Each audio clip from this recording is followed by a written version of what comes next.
Hello students. Today we will try to learn about the cell fractionation. Cell fractionation can be defined as the process of separation of similar and homogeneous sets of organelles from a heterogeneous population of cells. The cell is composed of smaller physical units, the organelles. To increase our chemical knowledge of organelles function is by isolating organelles into rationally pure fractions. Each organelle has its own characteristics like size, say, density, which make it different from other organelle within the same cell. If the cell is lysed in a proper manner, each of its organelle can be subsequently isolated. The progress of opening cells is homogenization, and the subsequent isolation of organelle is fractionation. Isolation of organelles require the use of physical and chemical techniques, which should range from the use of simple sieves gravity sedimentation to ultracentrifugation. There are three prime steps involved in the process of cell fractionation. The steps are cell disruption. Cell disruption refers to the process of liberating the biological and organic molecules which are within a cell. The tissue is homogenized in a solution in which the water content is maintained equal to the water content within the cell. Thus, no osmotic damage takes place in a cell. Other methods like mincing, chopping, osmotic shock are used to liberate the cell organelle from the cell. Sometimes the tissue is kept in ice-cold water or a buffered solution to prevent damage and to prevent any change in the chemical composition of a cell. Let's try to understand homogenization. The first step in the preparation of isolation of organelle is to obtain a pure sample. Cells which are not attached to others can be separated if they have distinct shape, densities or characteristics which can be marked, such as charge, antigen or enzyme presence. Cells which are a part of a tissue first needs to be separated out from all connections with other cells. It can be done by using chelating agent or by enzymatic or non-enzymatic mechanical disaggregation. These result in changes such as cell-cell communication as desmosomes and tight junctions.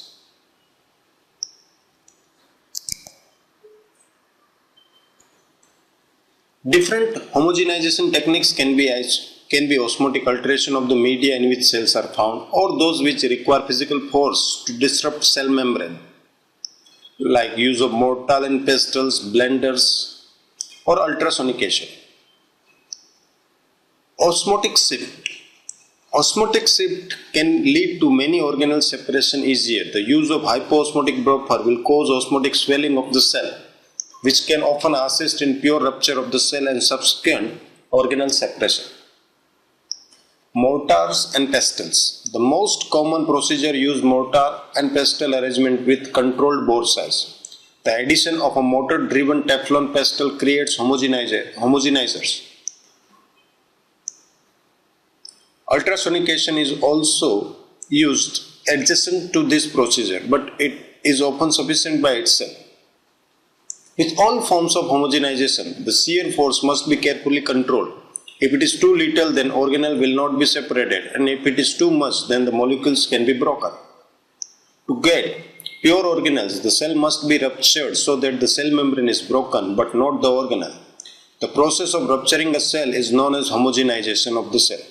It also varies from simple mortar pestle grinding for many plant materials to repeated high velocity compression and expansion in what is known as a French press. It is preferred when molecular dissociation is required. Blenders. Varieties of blenders, from household blender to high-speed blenders with specially designed blades and chambers, are used for molecular separation. Blenders vary in sophistication are available.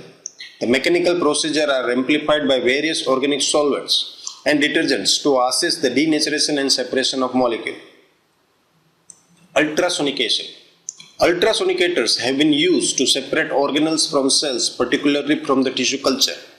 Light use of an ultrasonic wave can readily remove cells from a tissue culture substrate. It can also be adjusted to merely separate cells or to break cells, open the plasma membrane and leave the internal organelle intact. Now let's try to understand about the filtration. Filtration is commonly the mechanical or physical operations which is used for the separation of solids from fluids by interrupting a medium through which only the fluid can pass. Oversized solids in the fluid are retained, but the separation is not complete. Solids will be contaminated with some fluids and filtrate will contain fine particles. The step is not mandatory in some cases, but during the fractionation of animal tissue, filtration through gauze or a suction filter is necessary in order to leave out the fluid connective tissue as a residue. There are mainly three types of the filters, which are mechanical, chemical or multi-stage filtration. Mechanical filtration. In mechanical filtration, particles are captured and returned by means of physical barriers or vacuum cleaners. Accomplish this by a series of cloth, polyethylene or paper filters. Four factors affect mechanical filtration of a substrate: the particle size of the substance being collected, the air velocity or speed at which the substance is traveling, the filter media capturing the substance, and finally the running time or amount of time the filter has been used.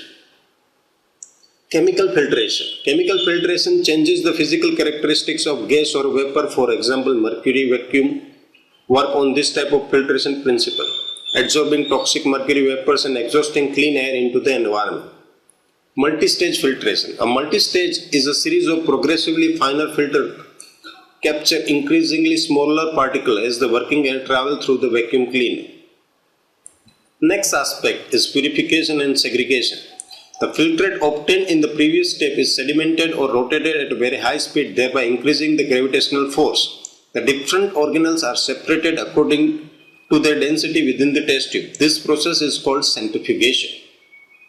Gravity sedimentation. Once the cells have been homogenized, the various components must be separated. In some cases, this can be accomplished by the simple use of gravity sedimentation. In this procedure, the samples are allowed to sit and separation occurs due to the natural difference in size and shape of the cells. Centrifugation. Centrifugation is the first step in most fractionation, but it separates only components that differ greatly in size. Repeated centrifugation at progressively higher speed will fractionate homogenate of cells into their components. In general, the smaller the subcellular component, the greater is the centrifugal force required. The most widely used technique for fractionating cellular component is the use of centrifugation. Procedures employing low-speed instrument with greater volume capacity and refrigeration are known as preparative techniques. A centrifuge working at speed in excess of 20,000 RPM is an ultracentrifuge needs in analytical protocols. Organelles can be separated in a centrifuge according to a number of basic procedures. Particles in suspension can be separated by either sedimentation velocity or by sedimentation equilibrium. Sedimentation velocity is also known as zone centrifugation and has the advantage of low speed centrifugation and short time, but yield incomplete separation. Sedimentation equilibrium is also known as isopycnic or density equilibration and requires specimen to be subjected to a high speed for prolonged period of time. It has the advantage of separating particles completely. Thank you very much, and these are the references.